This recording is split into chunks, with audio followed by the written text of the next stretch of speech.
Business Economics by Bethany Faith, narrated by Telly Frias. Introduction.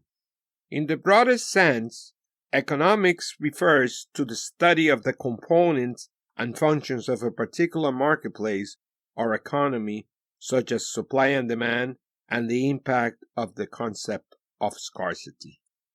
Within economics, production factors, distribution methods, and consumptions are important subjects of study. Business economics focuses on the elements and factors within business operations and how they relate to the economy as a whole. The field of business economics addresses economic principles, strategies, standard business practices, the acquisition of necessary capital, profit generation, the efficiency of production, and overall management strategy. Business economics also includes the study of external economic factors and their influence on business decisions, such as change in industry regulation or a sudden price shift in raw materials. As we are all aware, that business economics is the application of economic theory and methodology to business. Business economics is a field where it uses economic theory and quantitative methods to analyze business enterprises. Business involves decision-making. Decision-making means the process of selecting one out of two or more alternative courses of action. Business economics is a concern with economic issues and problems related to business organization, business management, and business strategy. What is business economics? What is happening rather than what will happen is the key to business economics. Business economics means the addition of economic theory with business practice for the purpose of facilitating decision-making and future planning with the help of management. Business economics is the science, art, and commerce which direct how scarce resources to manage cost, price effectively, and to maximize profit of the business. The scope of business economics is so wide that it holds almost all the problems and areas of the manager and company. It deals with demand analysis and forecasting, resource allocation, production function, cost analysis, inventory management, advertisement, a price system, capital budgeting, etc. The scope of business economics is discussed as under demand analysis and forecasting. Demand forecasting is the process of finding the values for demand in future time periods. A company is an economic organization that transforms productive resources into goods to be sold in the market. Demand analysis helps to identify the various factors influencing the product demand and thus provides guidelines for manipulating the demand. Demand analysis and forecasting provides the essential basis for business planning and occupy a strategic place in business economics. Cost analysis is a study of economic cost combined with the data drawn from the company. Accounting records can yield significant cost estimates which are useful for management decisions.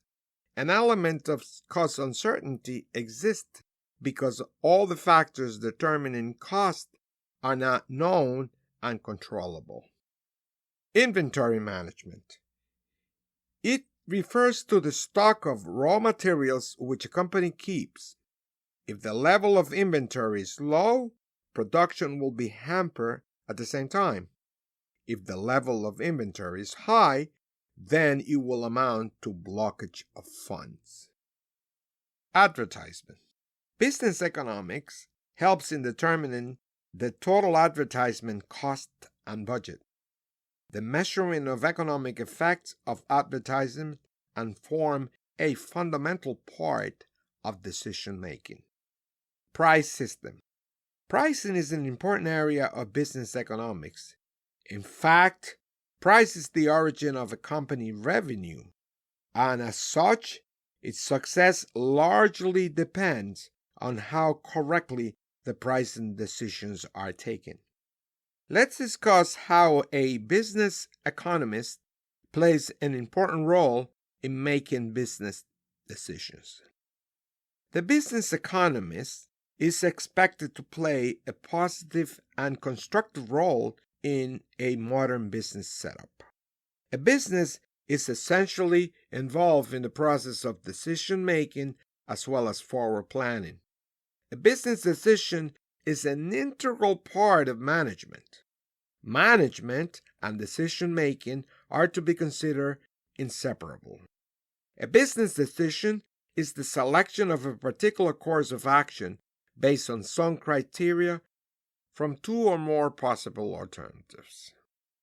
Identifying various business problems. Various companies face many problems such as labor problems, pricing problems, and other problems related to government controls and restrictions. The basic job of a business economist is to identify various problems that are afflicting a company, find out various reasons behind these problems, analyze their effect on the functioning of the company, and finally suggest rational alternative and corrective measures to be taken by the management. Also, it's the duty to design various courses of actions to maintain and improve the existing systems, providing a quantitative base for decision making and forward planning. The business economics, with a vast experience, has to provide a quantitative base for decision making, policy making, and forward planning in a business. The business economist, with his vast experience, has to provide a quantitative base for decision making, policy making, and forward planning in a business. The business economist helps to study the in-depth knowledge of the various factors, controllable and non-controllable, which influence the working of a business unit. A business economist helps in planning, production and marketing planning, employing the latest organizational model, and develop management techniques to maximize output and minimize the operating cost of the firm. Advisory to the company. The business economist advises the businessman on all economic and non-economic matters. By virtue of business economist's experience, he helps to analyze various problems related to the volume of investment, sales promotion, competitive conditions, financial positions, labor relations, and government policies so that it will help to secure the business while doing every activity. Types of business economics. Managerial economics.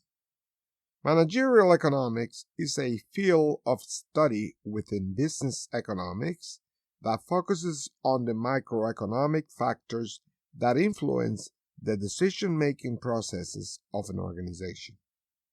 The strategic decisions of corporations result in either a profit or a loss for the company. Managerial economic principles are intended to influence and guide corporate strategy and decisions towards the best outcomes for a company. The study of managerial economics is applied to both the public and private sectors, as well as to the profit and non-profit organizations. All of these types of organizations must effectively assess the economic climate in order to remain solvent, because all organizations require a source of funding to continue operations. Across all sectors of the business world, the main goal of managerial economics is to use all available resources within an organization, specifically maximizing production while at the same time minimizing any waste. Business economics for nonprofit organizations. While nonprofit organizations and for-profit organizations may have different goals, both of these types of organizations perform similar business functions and require similar expertise. In addition, they must also strive to limit waste and maximize the overall usefulness of their available resources in order to maintain their viability as enterprises. Both nonprofit organizations and for-profit organizations have to maintain the necessary capital to continue working within the economy. This requires them to use many of the same principles. For example, all types of organizations engage in advertising, community, or customer support and need leadership to make appropriate strategic decisions. Business economists must be in touch with fast-changing technological development and suggest the most suitable information technology to be adopted by the company. Knowledge about the environmental factors which affect the business in order to make the business more viable and profitable. The business economist should have detailed knowledge and information about the environment of a company. Broadly speaking, the environmental factors are divided into two parts: business environment, external factors; business operations, internal factors. Business environment helps to study all factors and forces and beyond the control of individual business enterprises and its management, which will help to maintain the business as stable. The business operation helps to study those factors and forces which operate well within the company and influences operations which can minimize the cost of the business. Now, after discussing the above aspects, every business organization needs to appoint a business economist who has all the knowledge and fundamentals of economics to run a business smoothly. Different types of business. There are quite a few different types of businesses and companies, from a single, self-employed, sole trader to a multinational public limited company, PLC, such as Shell. Sole trader, partnership, limited company, public limited company. Sole trader. As the name implies, a sole trader is a business owned by a single person. The single owner may hire people to work for them, but sole traders remain responsible for the running and operation of the company. Many builders, plumbers, and electricians may set themselves up as a sole trader.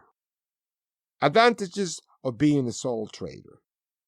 You have full control of the direction of the business. You have a full share in the firm's profits.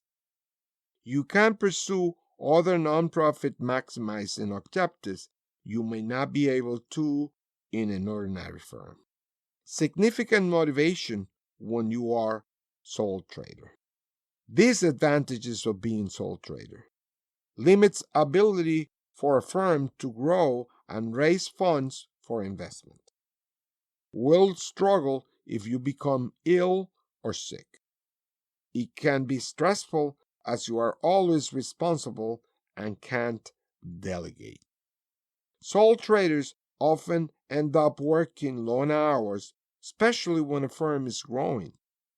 Unlimited liability, it means you are fully responsible for all debts of the business.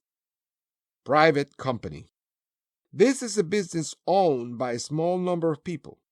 These people are known as shareholders because they have a stake in the business. The shareholders will share the cost of setting the firm up and will receive a share of the profits. A limited company is listed as a separate legal entity. It means the owners have limited liability. They are not responsible for all debts of the company directly. In the U.S., companies must register with the company house and produce yearly accounts. Advantages of private companies. They can raise money by selling shares to shareholders. Unlike PLCs, they can decide who buys shares, meaning it is easier to keep control of the firm. More established than sole traders and has greater ability to raise funds. May be able to receive more government grants and subsidies. Disadvantages. Has to pay for accounts and registering company. More tax returns than a single sole trader. Company accounts are made public, subject to more regulations than a sole trader. Public limited companies, PLCs. PLCs are companies that list their shares on the stock market. They are owned by shareholders, but because they are publicly listed, anyone can buy shares in the company. If a company lists more than 50% of its shares, it can become vulnerable to a takeover when another firm buys the existing owners out, leading to new owners. Most large companies are PLCs, but some, like Virgin, owned by Richard Branson, for a long time remain a limited company. Advantages of PLCs. Easier to raise funds for investment from a wider network of potential shareholders. PLCs can issue a rights issue on the stock market. If it needs to raise funds at low interest rates, dividend to shareholders. Greater recognition from being listed on the stock market. The threat of takeover maybe boost motivation. Disadvantages of PLCs. More regulation and detailed accounting are needed than for a private company. Can be subject to takeover if company underperforms and a rival firm buys over 50%. Cannot control who buys and sells shares listed on the stock market. Sales and corporate taxes. The United States taxes the profits of U.S. resident C corporations named after the relevant subchapter of the Internal Revenue Code at 21%. Taxable corporate profits are equal to a corporation receipts less allowable deductions, including the cost of goods sold, wages, and other employee compensation, interest, most other taxes, depreciation, and advertising. U.S.-based corporations owned by foreign multinational companies generally face the same U.S. corporate tax rules on their profits from U.S. business activities as U.S.-owned corporations. The corporate income tax is the third largest source of federal revenue, although substantially smaller than the individual income tax and payroll taxes. It raised $230.2 billion in the fiscal year 2019, 6.6% of all federal revenue and 1.1% of gross domestic product (GDP). The relative importance of the corporate tax as a source of revenue declined sharply from the 1950s to the mid 1980s. Since that time, it has averaged less than 2% of GDP. Recent changes to the corporate income tax. The Tax Cuts and Jobs Act, TCJA, reduced the top corporate income tax rate from 35% to 21% and eliminated the graduated corporate rate schedule and the corporate alternative minimum tax. Through 2022, the TCJA allows full expensing of most new investments, after which that benefit is phased out through 2026. The TCJA also limited net interest expense deductions to 30% of adjusted taxable income. The TCJA made fundamental changes to the treatment of multinational corporations and their foreign source income. Prior to the TCJA, dividends distributed by foreign subsidiaries to their U.S. parent corporations were subject to U.S. tax with a credit for foreign income taxes paid, a so-called worldwide system. Now, a 10% return on certain qualified business assets investments is exempt from further U.S. tax, a so-called territorial system.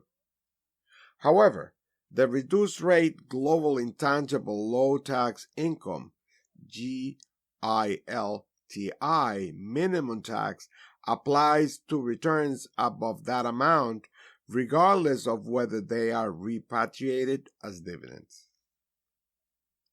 The TCJA also created a new domestic minimum tax, the Base Erosion and Anti-Abuse Tax, BEAT, B-E-A-T, designed to prevent cross-border profit shifting. A deduction for certain foreign-derived intangible income, FDII, serves as an incentive for corporations to locate intellectual property in the U.S. Shareholder-level taxes. Corporate profits can also be subject to the second layer of taxation at the individual shareholder level, both on dividends and on capital gains from the sale of shares.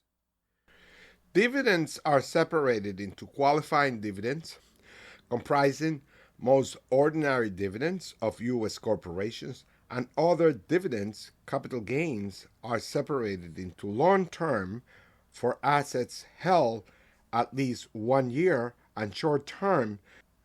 Non-qualifying dividends and short-term capital gains are taxed as ordinary income at current rates of up to 40.8%, the top marginal individual income tax rate of 37%, plus the 3.8% tax on net investment income. By contrast, the maximum tax rate on qualifying dividends and long-term capital gains is currently 23.8%. Many U.S. businesses are not subject to the corporate income tax, but are taxed as pass-through entities. Pass-through businesses do not face an entity-level tax, but their owners must include their allocated share of the business's profits in their taxable income under the individual income tax.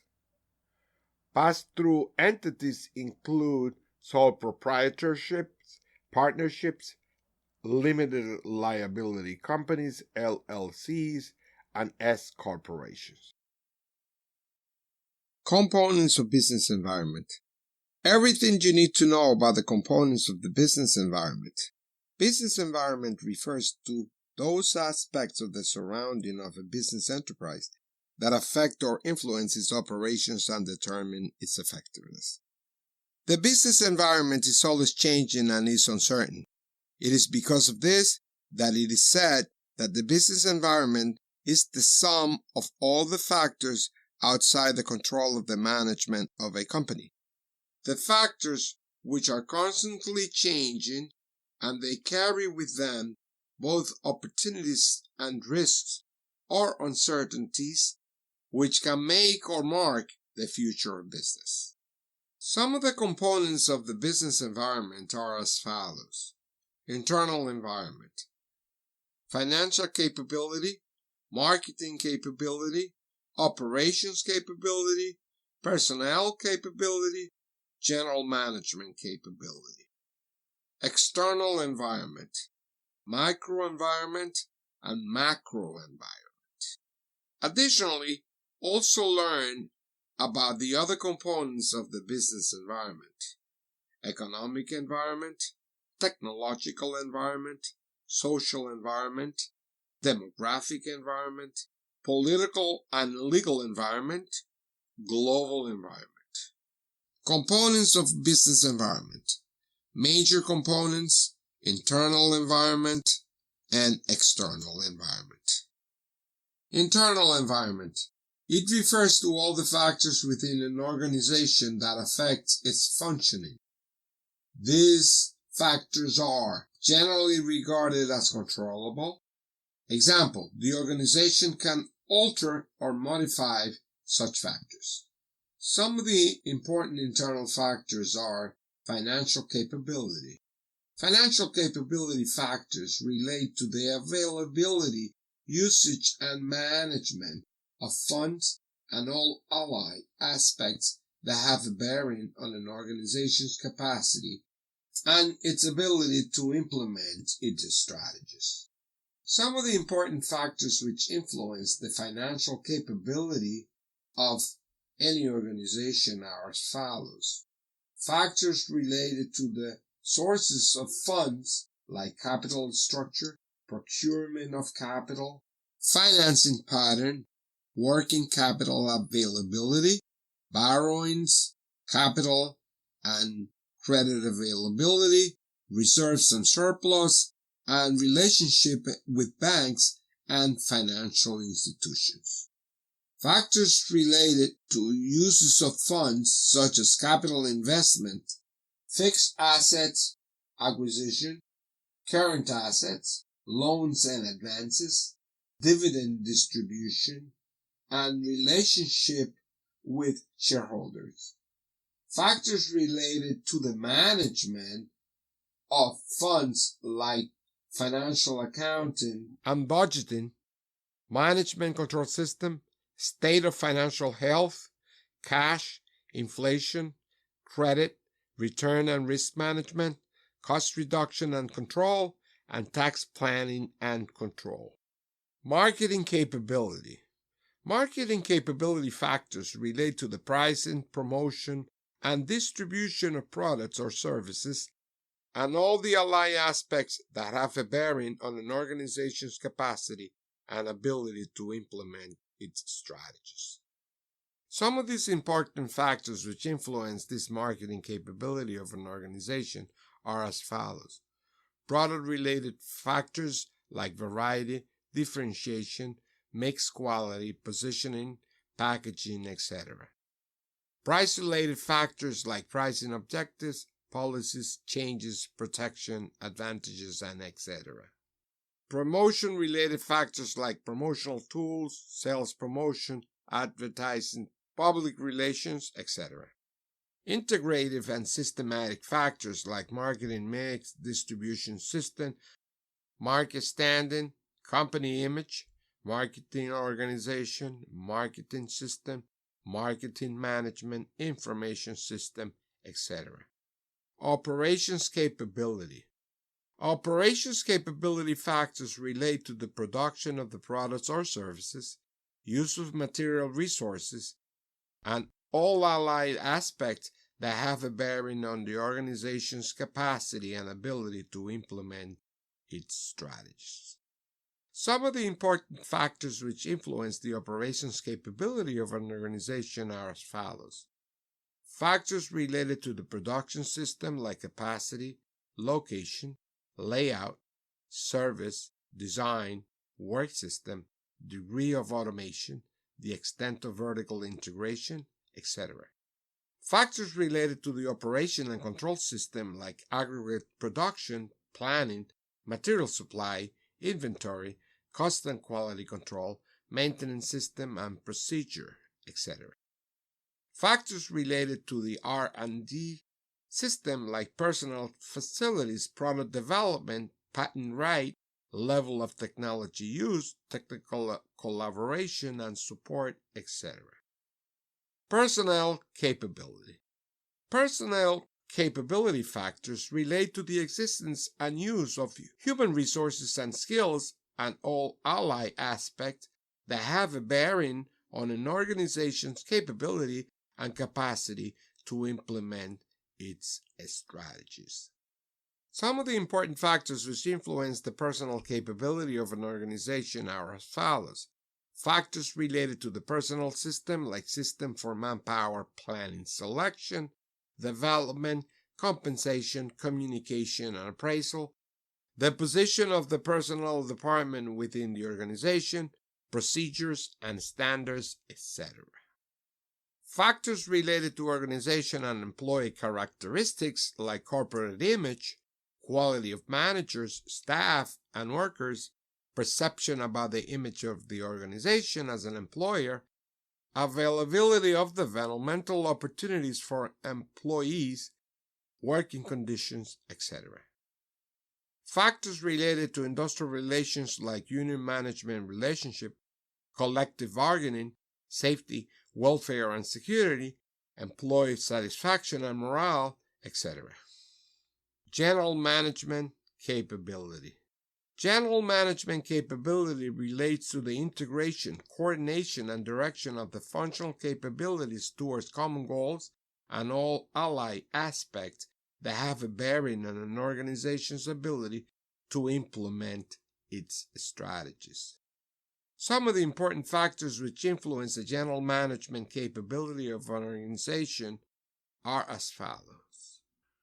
Factors related to the general management system, like a strategic management system, process related to mission, purpose and objective setting, strategy formulation and implementation machinery, strategy evaluation system, management information system, corporate planning system, rewards and incentive systems for top managers, etc. Factors related to general managers like orientations, risk propensity, values, norms, personal goals, competence, capacity for work, track record, the balance of functional experience, etc. External environment. The external environment consists of all the factors which provide opportunities or pose threats to an organization. In a wider sense, the external environment encompasses a variety of factors like international, national, and local economy, social changes, demographic variables, political system, technology, attitude towards business, energy sources, raw materials, and other resources, and many other macro-level factors make up the external environment. We could designate such a wide perception of the environment as a general environment. All organizations in some way or the other are concerned about the general environment, but the immediate concerns of any organization are confined just to a part of the general environment, which could be termed as a highly relevant environment and enable the organization to focus its attention on those factors which are intimately related to its mission, purpose, objects, and strategies. Depending on its perception of the relevant environment, an organization takes into account those influences in its surroundings that have an immediate impact on its strategic management process. Microenvironment. Micro external factors have an important effect on the business operations of a firm. However, all micro factors may not have the same effect on all firms in the industry. For example, suppliers, an important element of the micro level environment are often willing to provide the materials at relatively lower prices to big business firms. They do not have the same attitude towards relatively small business firms. Some important microelements of the business environment are described here. Customer. The prime task for any business is to attract and retain customers. This is to ensure its own long-term profitability and existence in the market. It, therefore, follows that the need and the desire of the customer should be monitored minutely to ensure customer delight, which will lead to the firm having an increasing number of loyal customers. Changing tastes and preferences of the customer should not only be observed as they happen, but forecasted before, and necessary corrections should be made in the product service profile by the company. Customers are the backbone of a company and the very reason for the company's existence. Products. Product factors such as the demand, image, features, utility, function, design, life cycle, price, promotion, distribution, differentiation, and availability of substitutes of products or services also form an intimate part of the business environment. The product service features are the key to attract and retain customers. Marketing intermediary. This includes all those who facilitate the distribution of goods from the centers of production to the various centers of consumption. These are the middlemen who form part of the distribution channel and those who help reach the product service to the ultimate consumer. They can be few or many in number, depending on the length of the distribution chain and the type of distribution system that the company adopts. If this chain is hassle-free and functions without many hurdles, it eventually helps the organization. Competitors. The world has become a global market. There exists tremendous competition in each and every area. There are other business entities that manufacture similar products and compete with a company for market share and turnover. These have to be managed well, and market intelligence is required to find out about their future plans.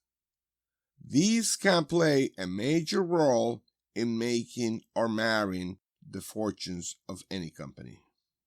Suppliers. An important factor in the microenvironment is the supplier. For example, those who supply raw materials and components and machines to the company. The suppliers should be reliable and act like business partners, working in coordination to fulfill the ultimate consumer expectations. If the suppliers are reliable, there is no need to keep heavy inventory stocks that increases the risk of obsolescence and damage and also block the working capital of the company. Macro environment.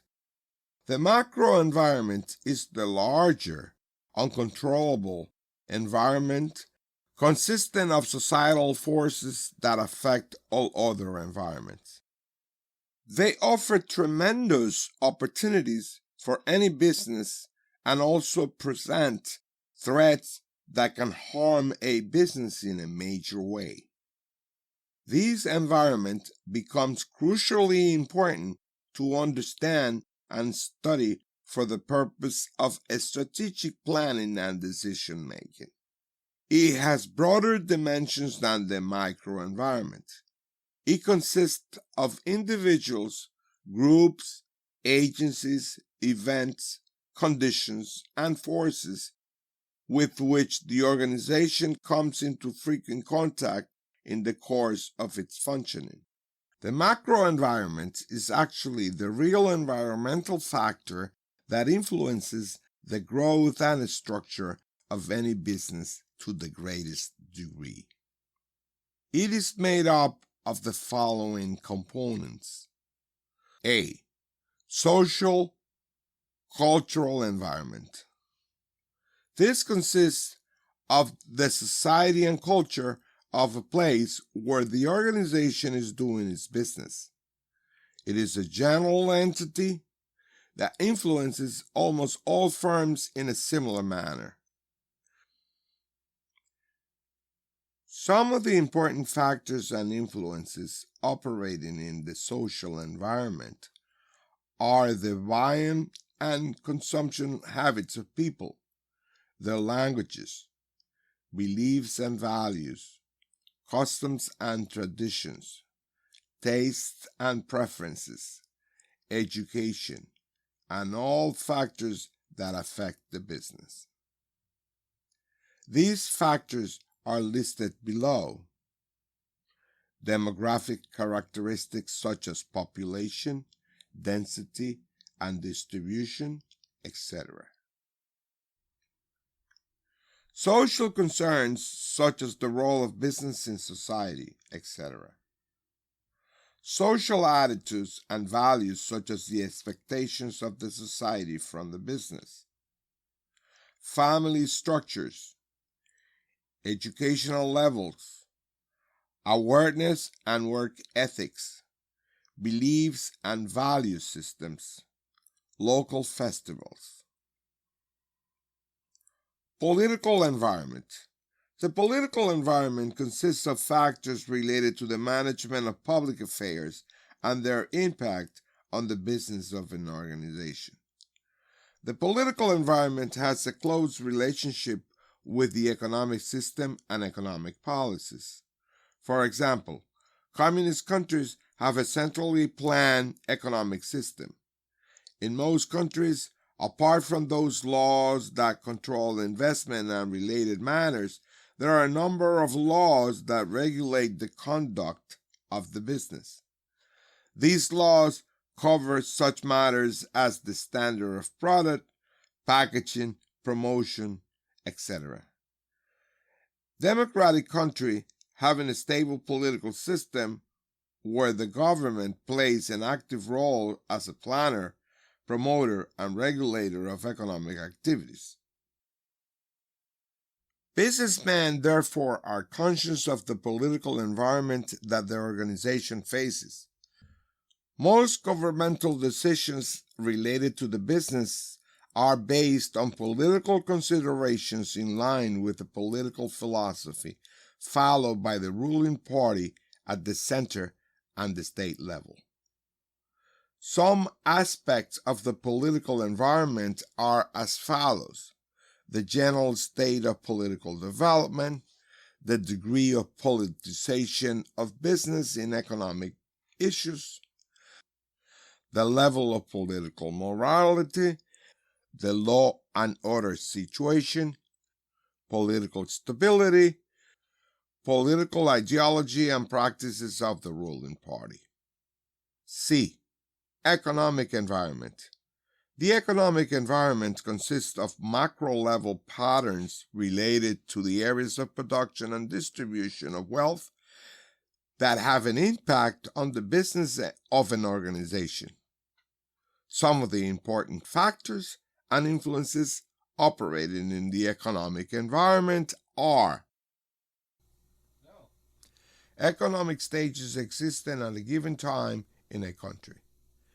The economic structure adopted such as capitalistic, socialistic, or mixed economy. Economic planning such as a 5-year plan, annual budgets, etc.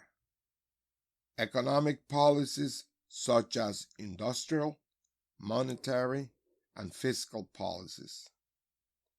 Economic indices like national income, distribution of income, rate of growth, and growth of GNP, per capita income, disposable personal income, rate of saving, investment, the value of imports and exports, balance of payments, etc. Infrastructural factors such as financial institutions, banks, modes of transportation, communication facility, energy sources, etc. Some examples highlighting the role of the economic environment are described below. 1. Liberalization of the economy for the past 20 years has had a mixed effect on Indian industry. While most of the companies have benefited in terms of the resulting freedom to alter product mix and capacity, there have been some adverse effects too in the areas of overcapacity and increased competition. Partial decontrol of cement in 1982 led to a rapid increase in production capacity and resultant supply, changing the market situation from that of acute scarcity to a comfortable surplus. Liberalization of imports has led to increased competition in the capital goods industries, causing profits to decline, as a result of which many companies have not been able to sustain their business. Number 2. Public savings in India have been traditionally invested in fixed assets and precious metals. The share of savings invested with the government has been channeled through post offices and banks. However, of late, the investors have increasingly turned to other avenues like stock markets and company deposits. Recent changes in economic and fiscal policies have led to many significant developments. Leasing and financing companies, public sector bonds, mutual funds, venture capital business, newer financial instruments, entry of banks, and financial institutions in stock trading are some of the developments which provide the resources for capital market and project financing. D. Regulatory environment. The regulatory environment consists of factors related to the planning, promotion, and regulation of economic activities by the government that have an impact on the business of an organization. Some of the important factors and influences operating in the regulatory environment are as follows. The constitutional framework, directive principles, fundamental rights, and distribution of legislative power between central and state governments. Policies are related to licensing monopolies, foreign investment, and finance of industries. Policies are related to distribution and pricing and their control. Policies are related to imports and exports. Other policies related to the public sector, small-scale industries, sick industries, development of backward areas, control of environment pollution, and customer protection. Business and industry operate within a regulatory environment. The relationship between industry and the regulatory environment exists as a two-way process. The government lays down the policies, procedures, and rules according to which the industry functions. There are a number of administrative controls over a business that is exercised through the regulatory mechanism.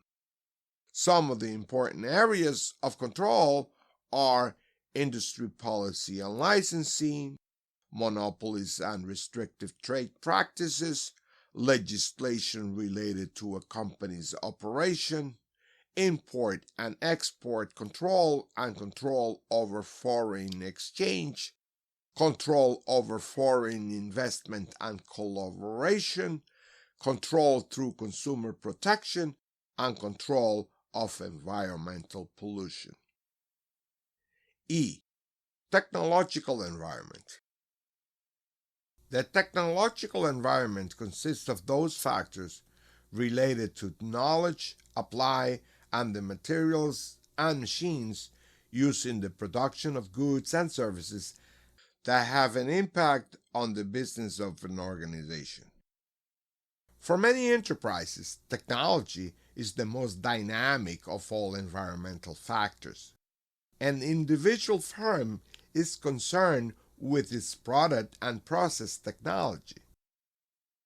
This environment consists of those factors that involve any type of technological advancement or lack of the same.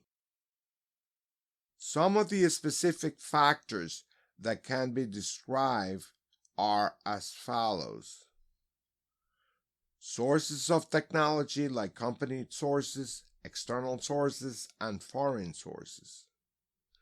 Technological development, stages of development, change, and rate of change of technology and research and development. Impact of technology on human beings, the man-machine systems, and the environmental effects of technology. Communication and infrastructural technology and technology in management. Technological obsolescence. F. Demographic environment.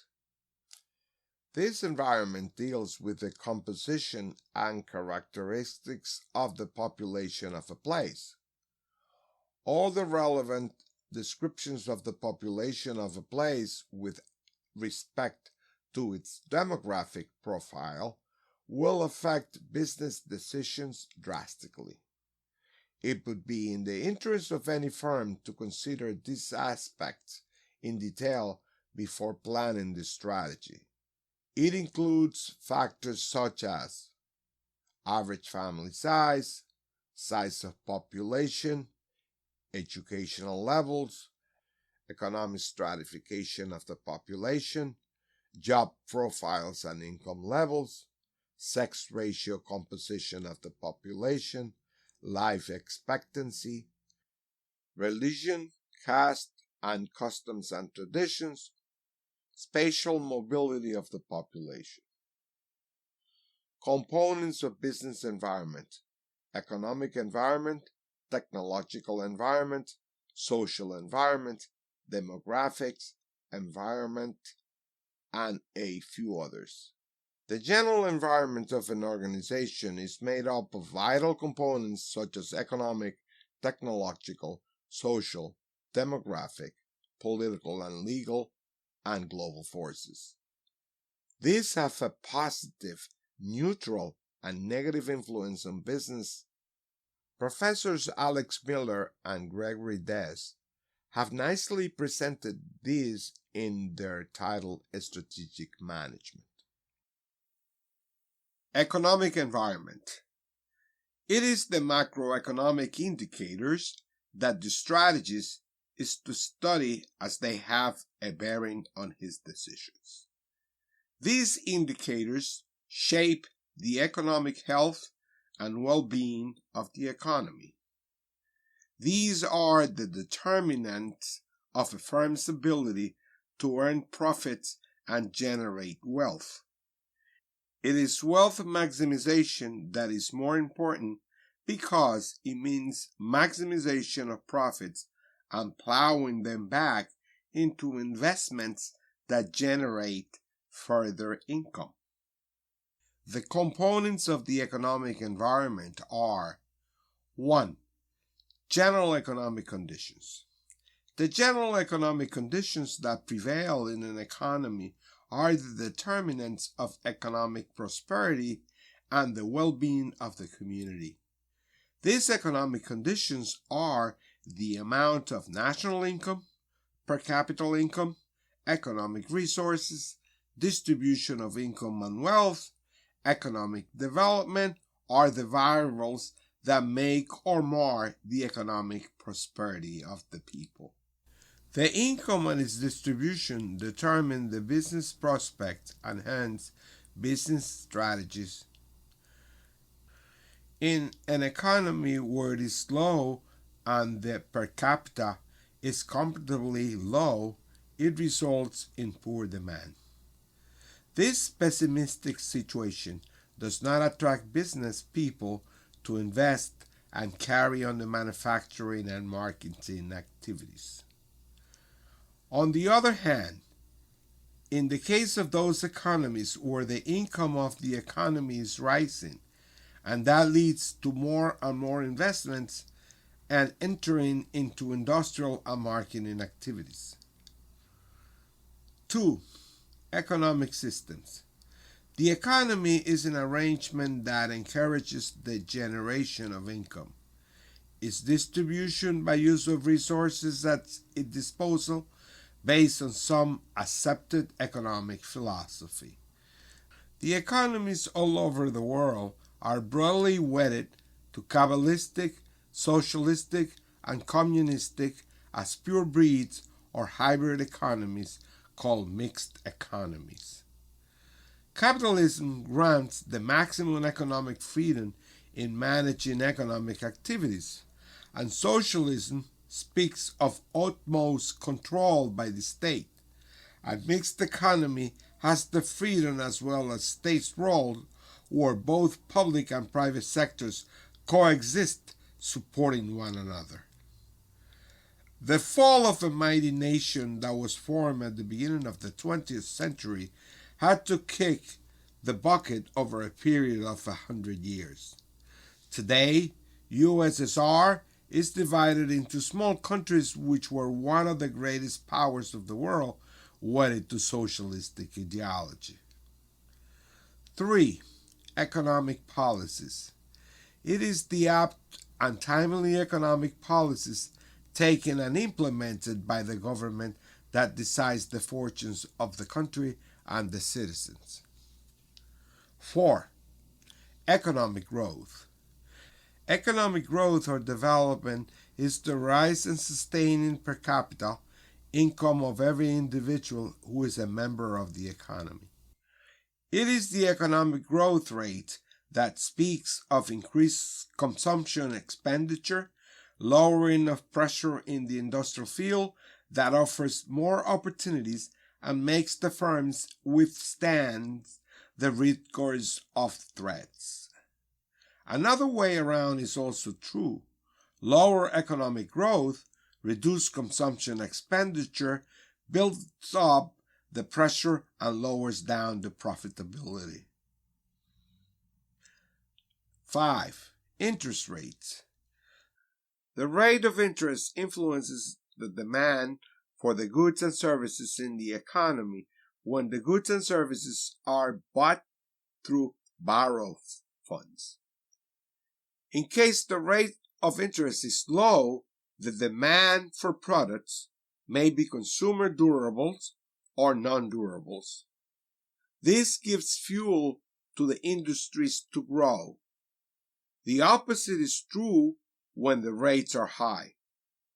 Today, RBI has come out with the lowest rates of interest to boost the demand for consumer durables and non-durables, and this is going to take the Indian economy out of the rut of pessimism and morals. The cost of capital is also dependent on interest rates. The companies, when they are getting capital at the lowest rate, will be a boosting dose for all companies to have ambitious plans and strategies in case of borrowed funds. 6. Exchange rates. Exchange for the currency conversion into any other currency may be hard or soft. Today, foreign exchange reserves are 200 billion rupees, an all-time high, boosting the quality production at least cost. Exporters of India will do So only when they understand and implement three strategies with regard to the cost of exports, quality of exports, and quantity of exports on a regular basis. Thus, it is the exchange rate that decides the destiny of the country. Technological environment. Rapid developments in technology exert a powerful influence on all the organizations and not just on those operating in a high-tech environment, say microprocessor, manufacture, pharmaceuticals, fiber optic technology, and so on. The combined impact of computer, digital technology, and telecommunications affects most private and public sector undertakings. It means that destruction and construction are not conflicting but complementary, providing opportunities and threats. In the age of fast-changing technology, the secret of success is triangular strategy. That is, the managers to anticipate, innovate, and excel to have successful survival. Demographic environment. Demographic features deal with populations such as size, birth rate, growth rate, age composition, and family size, level of education, language, caste, income level, earners and non-earners in a family. The demand for the goods and services is dependent on demand for them, and the demand is a potential or actual market, and market means actual and potential consumers. There is a positive relationship between the growth of population and the demand for goods and services. Any decline in birth rate is having a direct or indirect impact on goods and services meant for infants. In case the population consists of more aged than youngsters, there will be more demand for preventive and curative medical services, medicines, walking sticks, hair color, and so on. In case we have more youngsters, there is demand for all sorts of convenience goods, specialty goods, and shopping goods based on consumer segments' likes and dislikes, style movement, fashion, and their part-time or full-time earnings. These population changes present a good many opportunities and pose equally challenging threats. Availability of cheap labor, which is skill and increased demand for consumer goods and services, may result in multinationals investing in new lines of activities. Political and legal environment. The political and legal environment is rightly called a regulatory environment. Governments of the nation, states, and local area play a constructive role as the custodian of citizens. To protect and promote the interests of citizens, they resort to regulatory activities, which can be done through constitutional provisions, government policies, and industrial laws. Speaking of constitutional provisions in India, Indian Constitution was passed by the Constituent Assembly in 1949. Constitutional provision lays down the guidelines for central and state governments to administer socio-economic policies and to regulate them. The constitutional provisions are divided into fundamental rights and directive principles. The fundamental rights are covered in Articles 15, 16, 19, 23, and 24. Article 15 prohibits discrimination against any citizen on the grounds of religion, race, caste, sex, or place of birth. Article 16 speaks of equality of opportunity to all citizens in public employments, save provision of reservations by the state. Article 19 says that all citizens have the right to practice any profession, occupation, trade, or business.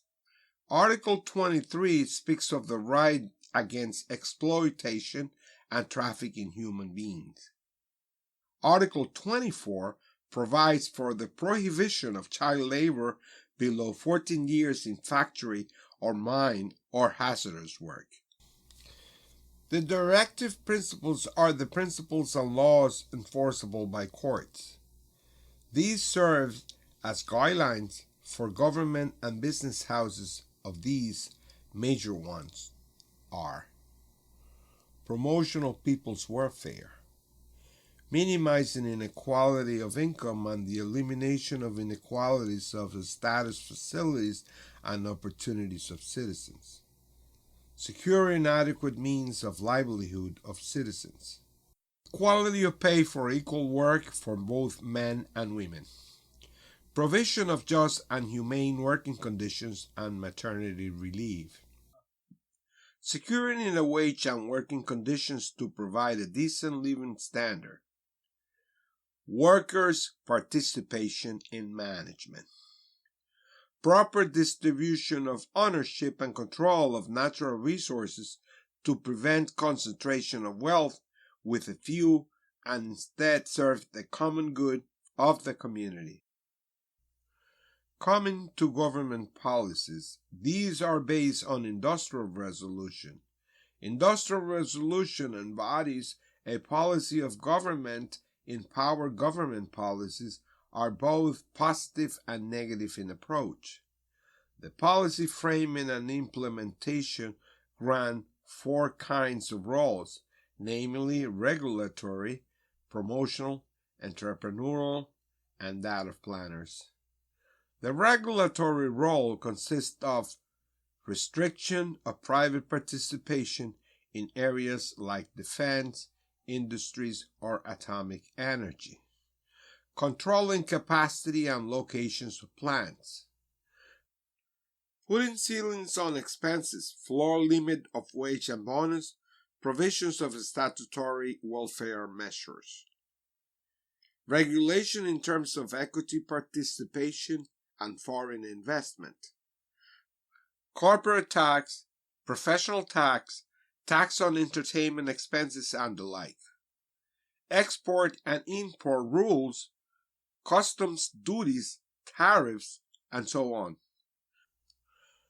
The promotional role comprises development of infrastructure for industrial and commercial activities like roads, industrial estates, communication facilities, and electricity, assistance like grants, investment subsidies, tax concessions, tax holidays, subsidized water or electricity charges, providing fiscal and monetary incentives. The entrepreneurial role is to do with participation in business and industries where private participation is not adequate, namely electricity generation and distribution, ownership and management of reserves industries like defense production, atomic energy, oil and gas, managing public sector industries. The planning role covers the areas of 1. 5-year plans, 2. Prioritization of industries, 3. Foreign participation and bilateral agreements with other states or countries, 4. Greenfield area development plans, 5. Regional development plans and programs. Turning our focus to industrial laws, a good many laws have been passed from time to time to regulate the industrial and commercial activities, protection of interests of employees. There are taxation laws that are subject to amendment each year. The same is the case of price control regulations. For a manager, these laws and sets are very important because his policies or strategies cannot be repugnant to the laws of the land. Global environment. The global or international environment is of particular importance when there has been a powerful wave of globalization. The changes in the global environment create a set of opportunities and threats to the firm's domestic and international share.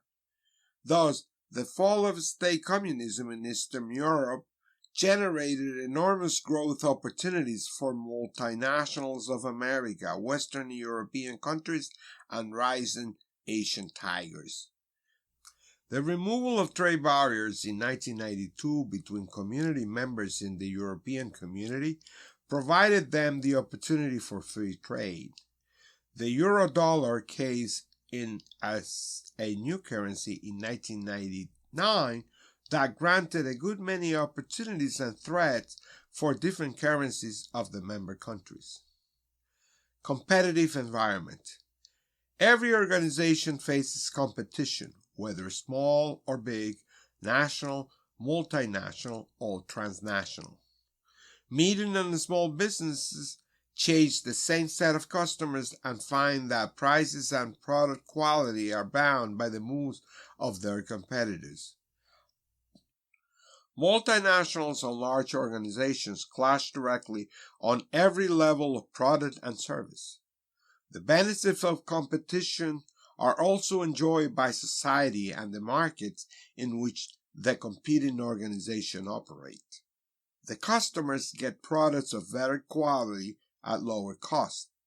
They get a better value for their money because of competition. What is a competitive environment?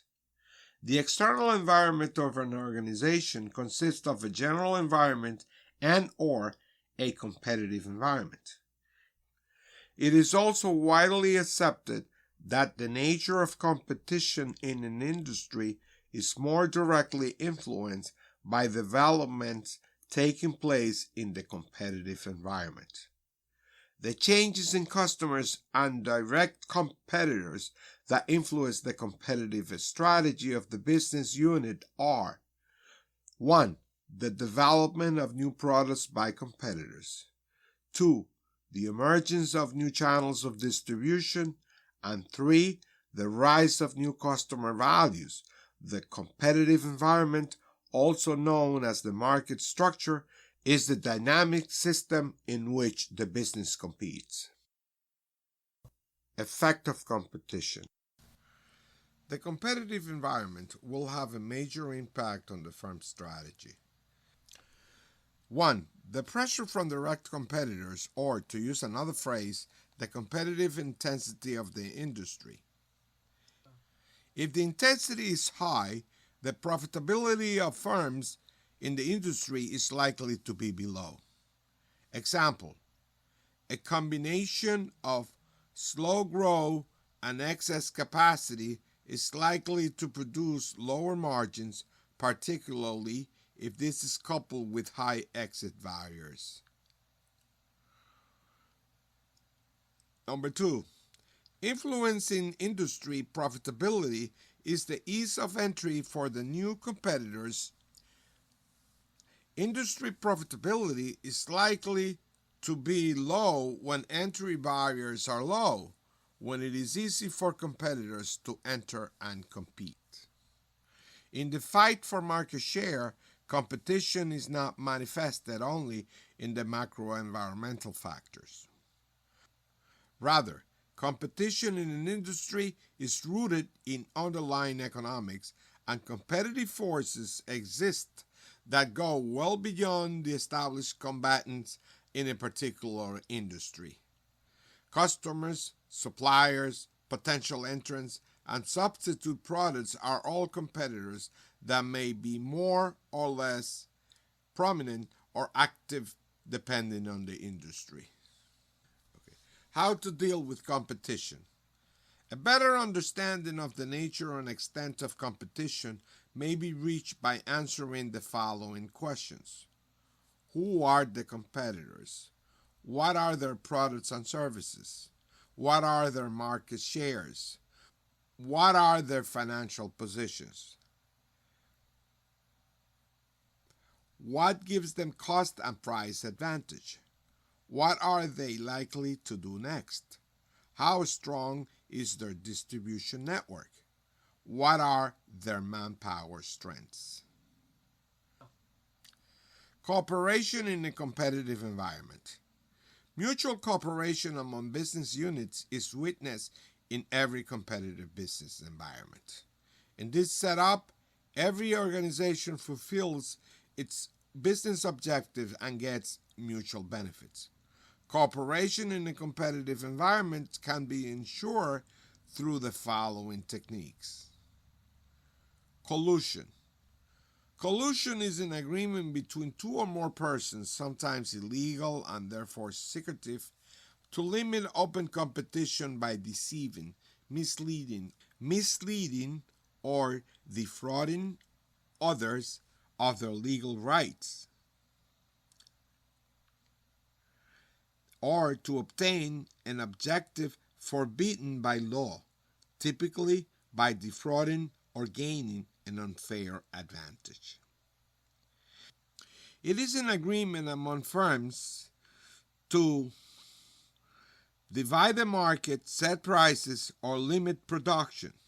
It can involve wage fixing, kickbacks, or misrepresenting the independence of the relationship between the colluding parties. In legal terms, all acts affected by collusion are considered void. A collusion may be either indirect, tacit, or direct, explicit. Indirect or tacit collusion. It occurs through a system of public unstated informal rules and roles to follow, such as leader-follower setup for setting industry prices, or through signaling among firms, such as announcing product plans or investment decisions. Direct or explicit collusion.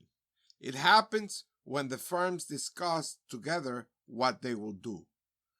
Direct collusion often leads to the formation of cartels such as OPEC, which in 2005 was composed of the world's largest oil-producing countries.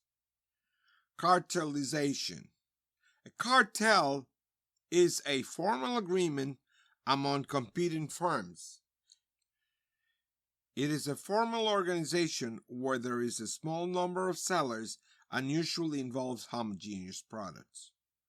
Cartel members may agree on such matters as price fixing, total industry output, market shares, allocation of customers, allocation of territories, bid rigging, the establishment of common sales agencies, and the division of profits or a combination of these. The aim of such collusion, also called the cartel agreement, is to increase individual members' profits by reducing competition. Example, cartel in Middle East, where OPEC tries to create the price and supply scenario of oil to protect their interests.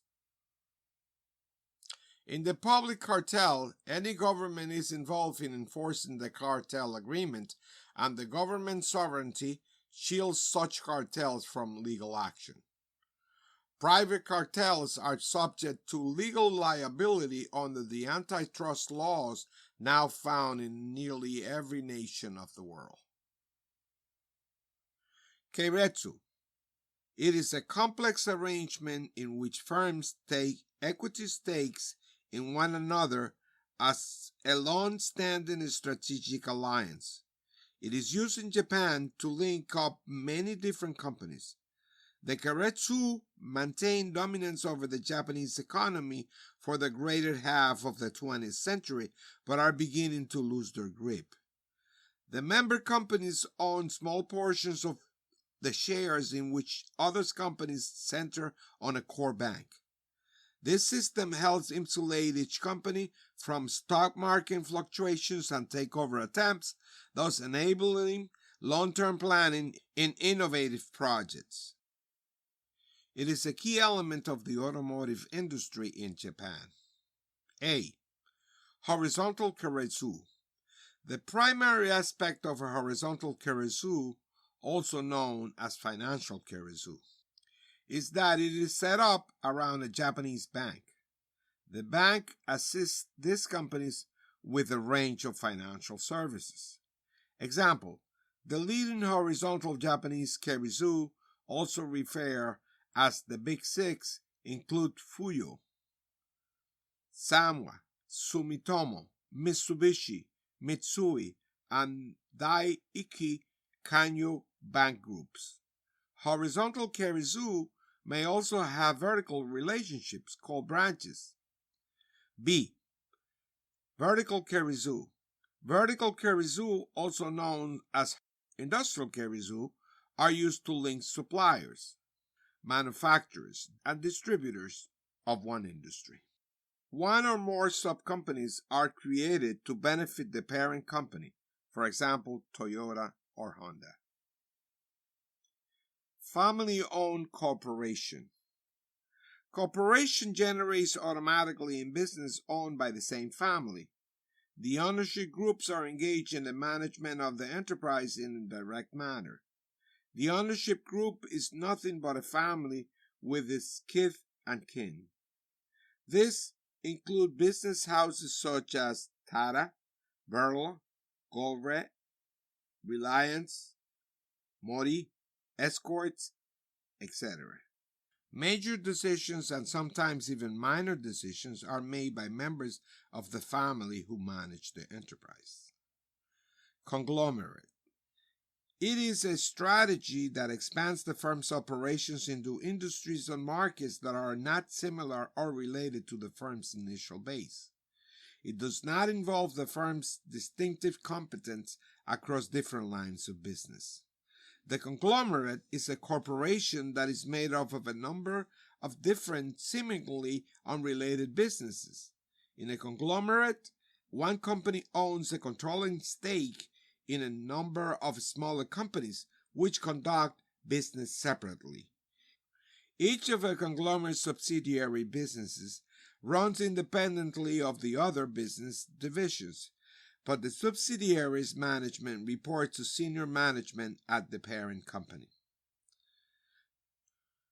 Consortium.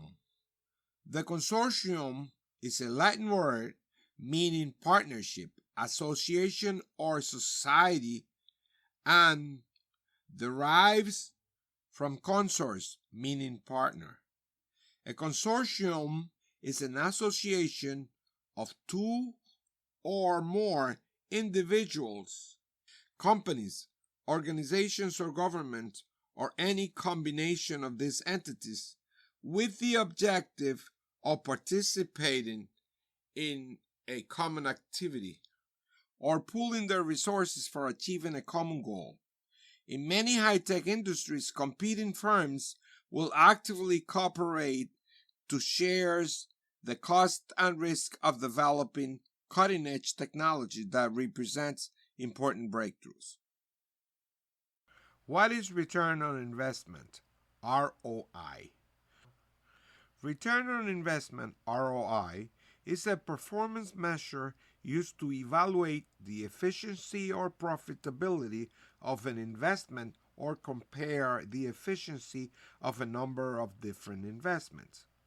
ROI tries to directly measure the amount of return on a particular investment relative to the investment's cost. ROI is a popular metric because of its versatility and simplicity. Essentially, ROI can be used as a rudimentary gauge of an investment's profitability. This could be the ROI on stock investment, the ROI a company expects on expanding a factory, or the ROI generated in a real estate transaction.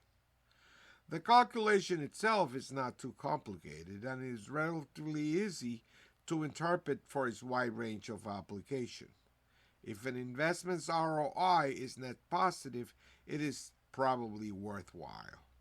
But if other opportunities with higher ROIs are available, these signals can help investors eliminate or select the best options.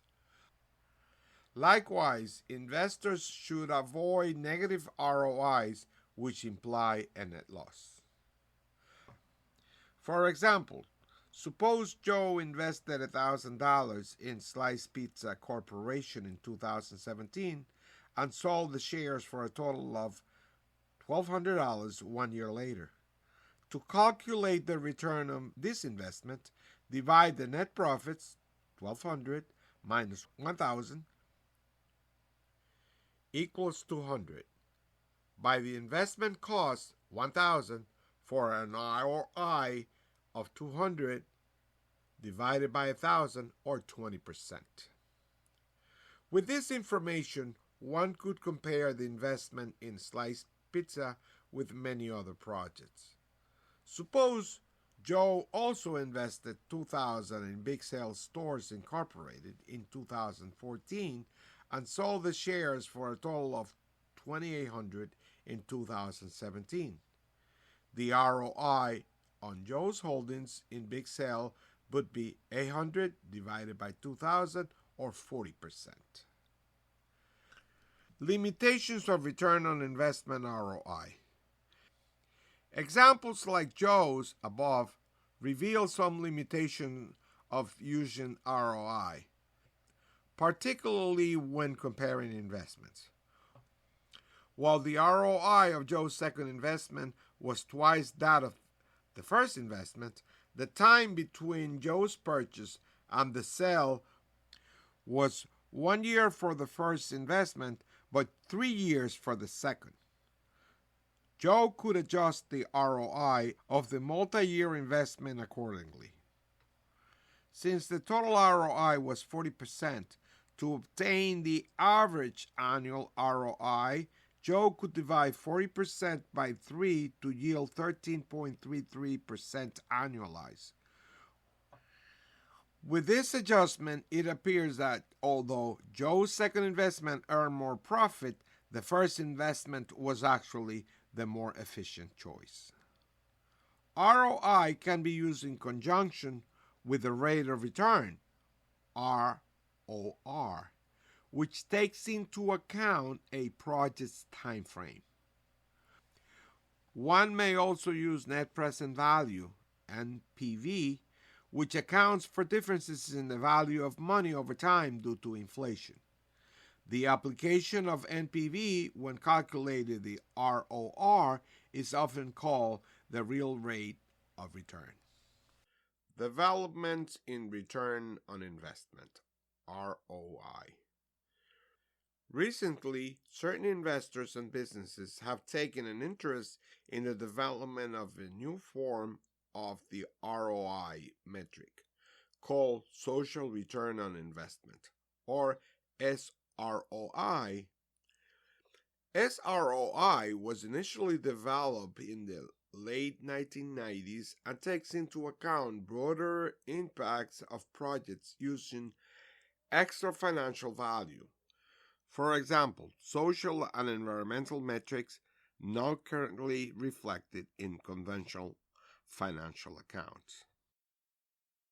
1.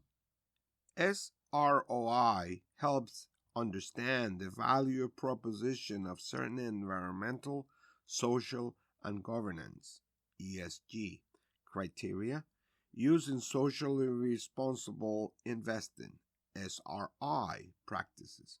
For instance, a company may decide to recycle water in its factories and replace its lighting with all LED bulbs. These undertakings have an immediate cost that may negatively impact traditional ROI. However, the net benefit to society and the environment could lead to a positive SROI. There are several other new flavors of ROI that have been developed for particular purposes.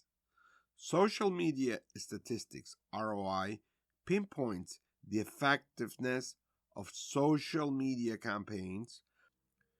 For example, how many clicks or likes are generated for a unit of effort. Similarly, marketing statistics ROI tries to identify the return attributable to advertising or marketing campaigns. So-called learning ROI relates to the amount of information learned and retained as a return on education or skills training.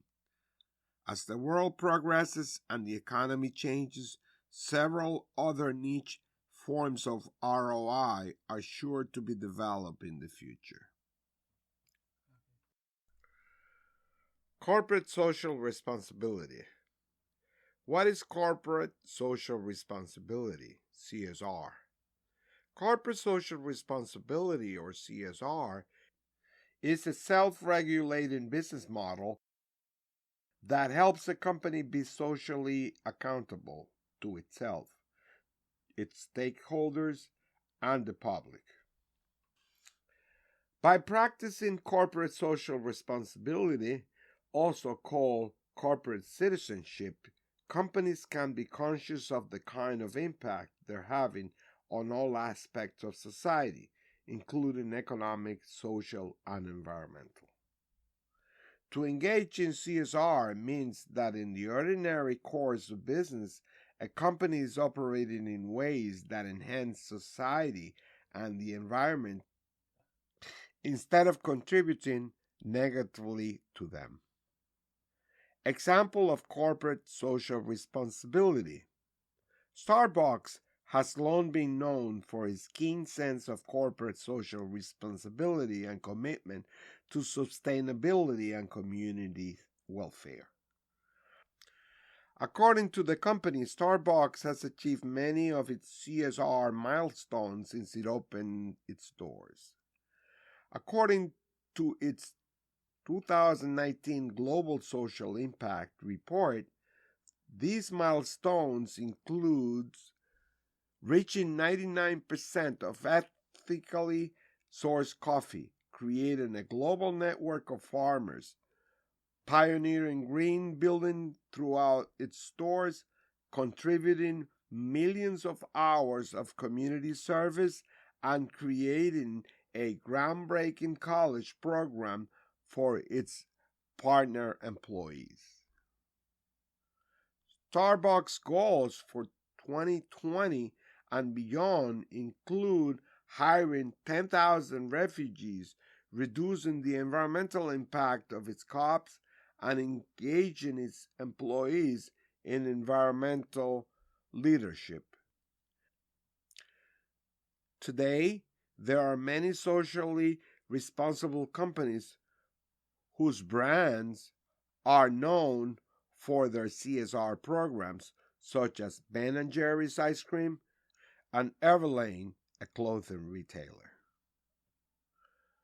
4 types of corporate responsibility your business can practice.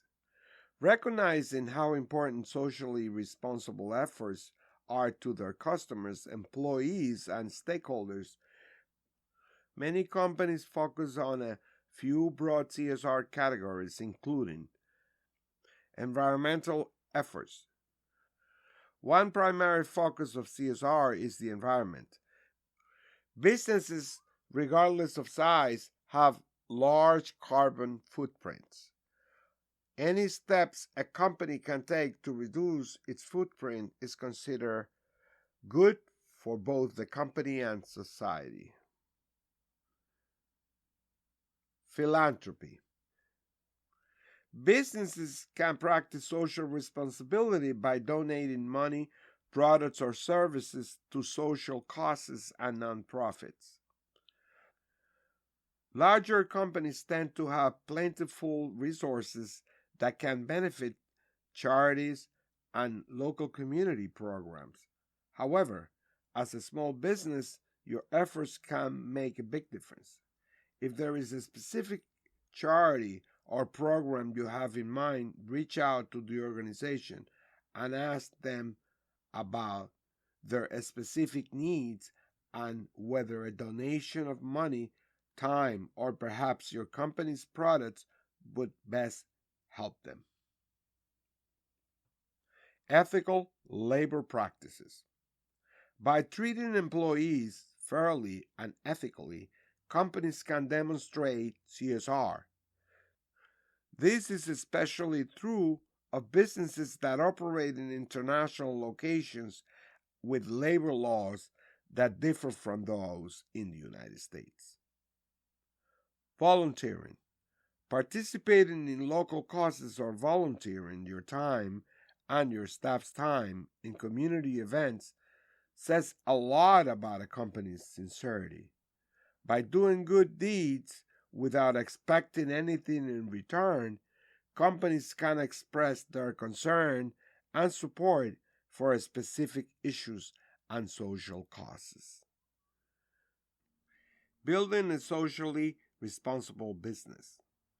While startups and small companies don't have the deep financial pockets that enterprises have, their efforts can have a significant impact, especially in their local communities. Even 5%, though it might not sound like a lot, can add up to make a difference, said Smith. When thinking of ways to donate and give back, start local and then move from there. When identifying and launching a CSR initiative, involve your employees in the decision-making process.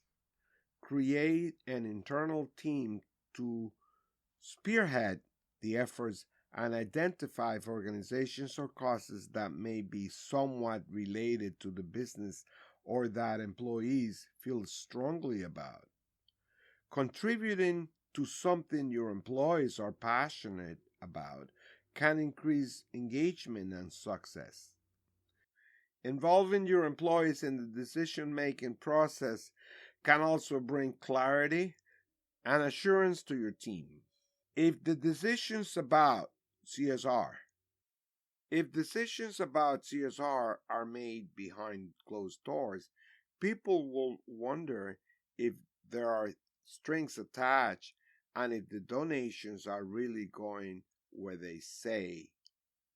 Cooney said, engage your employees and consumers in giving back. Let them feel like they have a voice. Regardless of which strategies you use for sustainable development, Boynton said it is important to be vocal. Let your consumers know what you're doing to be socially conscious. Consumers deserve to share in the good feelings associated with doing the right thing, and many surveys have found that consumers are inclined to purchase a sustainable product over a conventional alternative. She said, announcing these benefits is a win-win from both a commercial and sustainability perspective. Tip: make your employees and team part of the decision-making process when it comes to social responsibility efforts. What to avoid when creating a socially responsible business model. Becoming a socially responsible business can be simple, though there are a few caveats. First, businesses should avoid participating in charitable efforts that are not related to their core business focus or that violate the company's ethical standards in any way. Instead of blindly sending money to a completely unrelated organization, find a nonprofit that your company believes in or a project in your community. Second, don't use CSR opportunities solely for marketing purposes. Schmidt said running a corporate responsibility campaign as a quick marketing scheme can backfire if your business doesn't follow through. Instead of employing a one-time act, you can adopt socially responsible business practices over time. Schmidt said employees and consumers react positively to companies that embrace long-term social responsibility. Last, if you're considering sustainable activities that aren't legally required yet, don't wait. By adopting socially responsible norms early on, you set the bar for your industry and refine your process. Understanding CSR initiatives is a win for everyone involved. The impact of your actions will not only appeal to socially conscious consumers and employees, but can also make a real difference in the world. Examples of CSR companies. If you're looking for CSR inspiration for your business, here are 6 companies practicing corporate social responsibility on a large scale. Lego. The toy company has invested millions of dollars into addressing climate change and reducing waste. Lego's environmentally conscious efforts include reduced packaging, using sustainable materials, and invested in alternative energy. Tom's. Tom's donates 1/3 of its net profits to various charities that support physical and mental health as well as educational opportunities. As of April 1st, 2020, the brand is directing all charitable donations to the Tom's COVID-19 Global Giving Fund. Johnson & Johnson. The brand focuses on reducing its environmental impact by investing in various alternative energy sources. Globally, Johnson & Johnson also works to provide pharmaceuticals and consumer packaged goods.